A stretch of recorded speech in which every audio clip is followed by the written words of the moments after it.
Fairmont Crest thought it knew how to weather a media storm, but tonight the cyclone named Dani shatters every rule.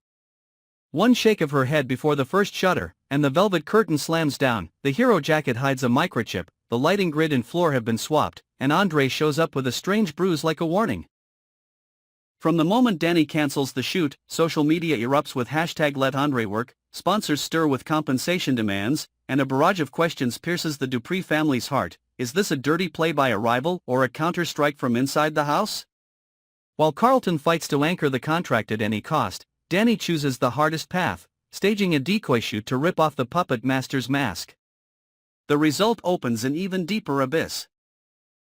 The data trail leads to a hidden hub inside a building owned by the Dupree Fund, and a command sign V slices down the spine. Is V a vendor, Vernon, or a force so composed it can turn everyone into pieces on a board?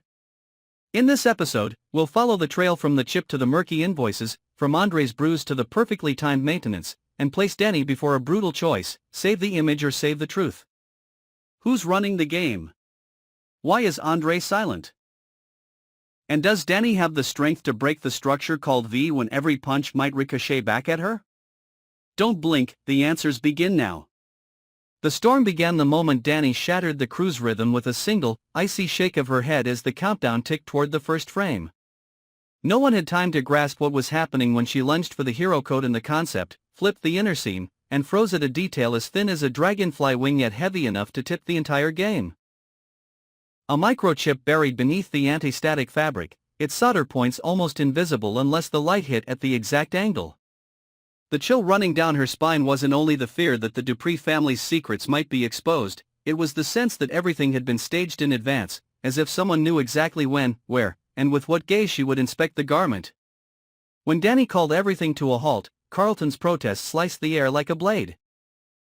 He wanted to keep the shoot at any cost to protect the sponsorship contract, to keep the public relations machinery from shattering in peak season.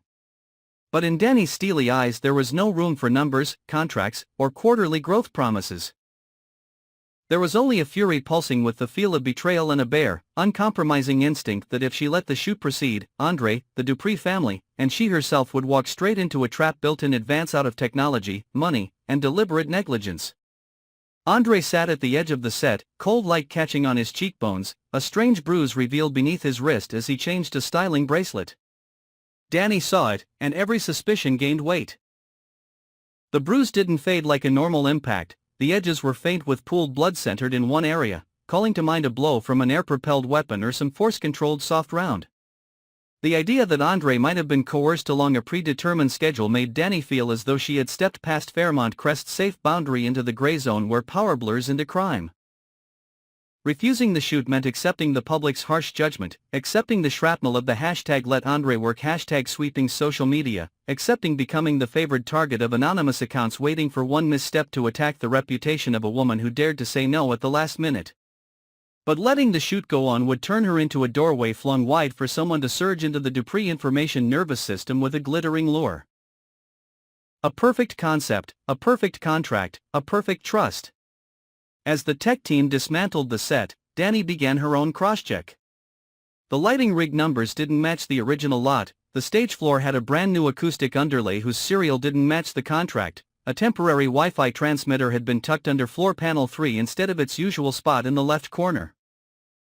The equipment swap had been slid into the schedule as an add-on request from the sponsor, signed by a mid-level partner team staffer who had never been this deeply involved before. The soft copy invoice carried a V_* string for the supplier code, impossible to tell if it stood for vendor, Vernon, or a shell company whipped up from financial soap bubbles.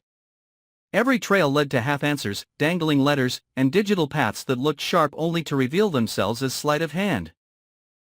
The deeper she went, the more she felt herself standing on a surface both parched and slick, where everything that seemed transparent merely concealed a deeper dark. Carlton's anger did not come from carelessness. He saw an entire chain of marketing alliances and media projects waiting on a key hero image to unlock funding packages. He understood the colossal opportunity cost of a rash decision. He believed collective reputation required stability, to be upheld by flawless shoots, on-time posts, and brand commitments executed without missing a beat. Yet in that instant, Dani saw another cost, one that appears on no Excel sheet or slide deck: the cost of allowing someone to plant a chip in the family's information heart, the cost of dismissing a bruise as a scratch, the cost of flattening every warning out of fear of a public storm. The two of them stood at opposite poles of fear. Carlton feared the immediate fracture, Dani feared a silent catastrophe flaring up from behind. Between them sat Andre, heavy quiet, reviewing his schedule and realizing that last-minute concept changes were not random, that the urging emails were not accidental, that those pre-dawn calls were no glitch. The hashtag Let Andre Work feed ignited like a plebiscite of feelings, casting Dani as the villain in the eyes of those who only skimmed the surface. She was accused of blocking creativity, slamming the brakes on a highway, using invisible fears to wreck a visible moment.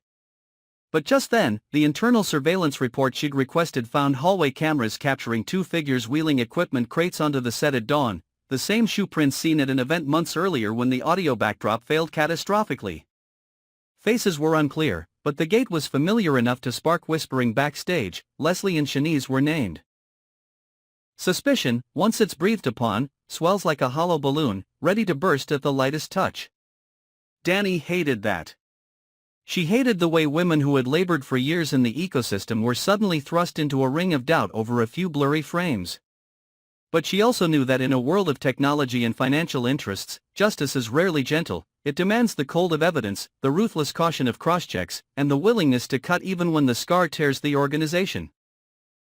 The federal investigation slid into Dani's life like a second blade, this time carving into the place she least wanted exposed: money flows tied to a media fund under Vernon's shade. All the glossy projects once told as tales of growth and diversification now had to be examined under an anti-forgery lens. Advance ledgers, media research contracts, supplier branches with odd prefixes all lined up for scrutiny. Dani stood between two walls. On one side, the mechanics of inquiry spawning endless questions; on the other, social media boiling over with smirking avatars dragging her into the eye of the storm. She knew that if she faltered, the truth would be bought with another contract, another project, another promise. If she pushed too fast, she could pull the family into a cascade of collapse. Every option wore the shape of a self-destruct script. Dani decided to build a secret chute. The set went up in a space absent from the cyclical notes, personnel were restricted, gear entered under her supervision. Every cable had a log, every beam recorded its reflection, every wall carried interference alarms. The decoy chute wasn't aimed at the press, nor at proving her right or wrong to the public, it was to force the puppeteer into the light. That night, a packet pulsed on and off with the steadiness of a controlled heartbeat, appearing on an internal network accessible only to second-tier clearance and up. The trace led to a data hub hidden inside a utility cabinet in a building owned by the Dupree Fund. The sting had barely snapped shut before Dani realized she had opened a new door into even deeper dark. The enemy wasn't outside Fairmont Crest. The enemy had keys, had passage rights, could borrow a trusted hand to switch the room to listening mode without raising a single eyebrow. The final coordinating text was scrubbed, but Dani still managed a screenshot. The center field bore a bare V, no address, no digital signature, no route. V could mean a vendor, a supplier; it could mean Vernon, the funds keeper, or it could be an older, cannier shade using a single letter like a childish disguise. When Carlton learned the result, he scolded her for the price to be paid rather than offering thanks. He saw the immediate blow to partner confidence, to valuation, to brand health. He would not lose. He refused to let one person's stumble become a collective fall. He could not understand why Dani hadn't issued a calming statement, why she hadn't redrawn the sentiment curve. And Dani, for the first time, felt her pride splinter under the burden of choosing between truth and a counterfeit stability. She wanted to unmask the trap setter with cold facts. She also wanted to keep Andre from becoming a symbol of victimhood for the crowd to chew apart again. And she wanted to shield women like Leslie and Shanice from a mass condemnation if they were innocent, yet she couldn't ignore the possibility that they were a link in the chain. The independent medical report on Andre's bruise came back on a gray afternoon. It spoke of force distributed across a soft surface, of close-range contact in a confined space, of timing that matched the night before the cancelled shoot. Everything snapped toward the scenario of Andre being coerced, not by crude thuggery, but by a technical weapon precise enough to hurt, to frighten, to leave a vascular signature lingering until the shutter was meant to fire. Andre went to ground, locking himself into days of silence.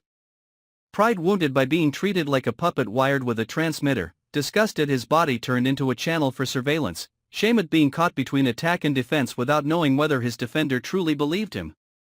That silence collapsed over Dani with cruelty. It forced her to bear both other people's anger and her own unnamed guilt. She had trusted the system too much, believed a standard security check would suffice. Today that faith was bent out of shape, and she saw her reflection in the mirror through millions of comments, thousands of shares, and the dry stroke of the letter V like a cut. Leslie and Shanice were asked to cooperate. They had to submit schedules, locations, entry cards, shoes, masks. Inanimate objects turned into evidence capable of killing a career. At Fairmont Crest, rumor traveled faster than any official notice. Dani knew she could not let them be buried under suspicion without proof. But she also knew she could not go soft if the truth lay the other way. Her power now was not a chair or a budget, but the willingness to pay a moral price, to either save someone under a cloud and risk letting others slip away, or drive someone to the wall so the remaining links would show themselves. Each choice was a hand in the fire. Every passing second another burn. The audit of the media fund's cash flows unfolded into a jagged picture. The lighting and flooring lots passed through a supplier with a V_* code, the master invoice bore jittery lettering, the on-site serials didn't match the manifest, the intake happened on a night when the electrical and thermal logs recorded a closed test run. In the corner where the data hub sat, a thin film of dust had been disturbed over the weekend, proof that someone touched the cabinet off schedule. Technology doesn't lie, but people tell half-truths. Dani assembled the fragments, seeing a plotted curve that might be evidence or just the mirage of her wish to lay things bare. And when she placed the letter V at the chart's center, every arrow pointed to a place named Vernon. She was forced to ask herself a question no one at Fairmont Crest dared say aloud: if V isn't Vernon, then what is V that is bigger than the fund's custodian, big enough to use the Dupree's own assets and internal mechanics to turn the entire creative team into conductors? Dani began to hate her own righteousness because it made her solitary. Still, she pushed on. She requested independent checks on auxiliary servers, asked to freeze payments to the V_* supplier group, proposed a review of last-minute concept approvals and a list of everyone with power to inject changes into the schedule. Carlton responded by forming a crisis communications pod, prepping scripts to reassure partners and protect contract value. Two misaligned rhythms stretched them to breaking. Dani no longer knew who stood behind her except the desiccated thing called right. She watched former allies avoid her eyes for fear of being pulled into the vortex. She watched former rivals grow courteous, sniffing blood in the water. And she watched Andre, the one person she wanted to protect from every declaration, still sitting there like a shadow that refused to move. Just when she thought she could reach an answer, the network logs produced another anomaly. The chip hidden in the first jacket hadn't sent data straight to the internal hub. It had hopped through a temporary repeater in the garage basement, where the camera happened to be down for scheduled maintenance. On the concrete wall, a patch of paint was newer than the rest by a few days. Dani didn't yet know what lay beneath it. But she knew this: someone had anticipated her sting, or at least was used to victims setting similar traps themselves. That made the question of V frightening. If V is a person, that person can manipulate maintenance calendars, supplier catalogs, access tiers, and public sentiment. If V is a structure, it has already rooted into the organization's spine. On the last night before the interim report went to the feds, Dani sat alone in an empty room that smelled of freshly peeled flooring and fluorescent light as cold as water. She thought of Vernon, of ambiguous calls and so-called strategic investments. She thought of Carlton, of numbers like cogs, of faith that every crisis can be smothered with the right messaging. She thought of Leslie and Shanice, of silent shoes, of long corridors where someone's footsteps had left an undertone of doubt. She thought of Andre, of the bruise that refused to fade, of a body turned into a map for testing the edges of power. She thought of herself, of the anger that saved her from one mistake only to hurl her into a new abyss where every decision resembled a betrayal, of the perfect image, of the crowd's expectations, of the sense of safety Fairmont Crest once claimed as its identity. At dawn, Dani signed a request to expand the scope of the investigation. Not because she wanted to prolong the pain, but because every trace said the answer wasn't here yet. The chip was a multi-layer capture type. Eavesdropping, geolocating, and collecting light and sound variations to reconstruct 3D space, the same kind that had flickered at the edges of 2 prior intrusion attempts. Its carrier frequency partially matched a cluster found near the media offices months earlier, but the manufacturer hid behind an offshore registration, its vendor catalog greased with a V prefix like a dull knife slicked with oil. The lighting and flooring were replaced through a sudden tender. Invoices tied to a middle company whose director once collaborated on a project funded by the Dupree Trust.